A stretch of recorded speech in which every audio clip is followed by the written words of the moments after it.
And Prime Minister Justin Trudeau is among world leaders who thanked President Biden for his service this weekend after dropping out of the race. And he's just one of a few Canadian politicians reacting to the news. With more on how the race down south could impact us here at home, we're joined now by Glen McGregor on Parliament Hill. Glen.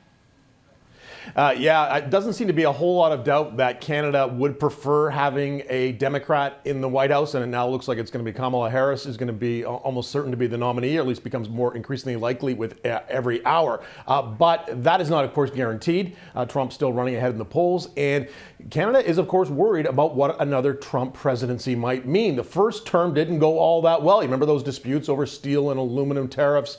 There was lots of personal conflict between Trump and Trudeau. Remember when Canada hosted in 2018 the G7 in Charlevoix, Trump left in a huff, angrily tweeting at Trudeau from Air Force One when he was on his way to Europe.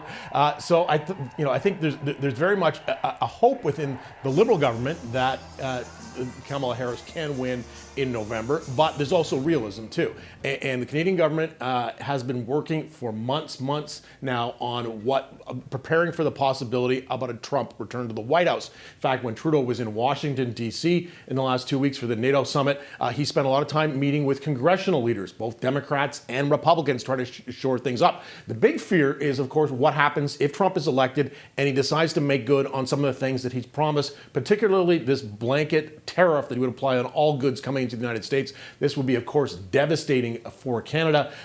It would economically would be very difficult, particularly for things like the auto sector, which are very highly integrated with the U.S.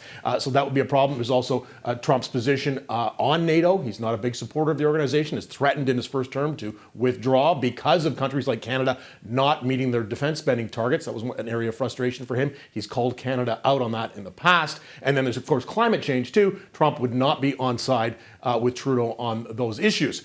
So yeah, the Team Canada is trying to work on this on both sides, although they pretty clearly have a favorite. Kamala Harris now is interesting. If were she to win the White House, Canada would have a pretty good ally there. She, of course, spent time in Canada when she was younger, between the ages of I think 12 and 17. She was living in Montreal, went to high school there because her mother was working as a professor at McGill University. So, and she also has a relationship with Trudeau. They met in Philadelphia most recently, when Trudeau was down there a few months ago.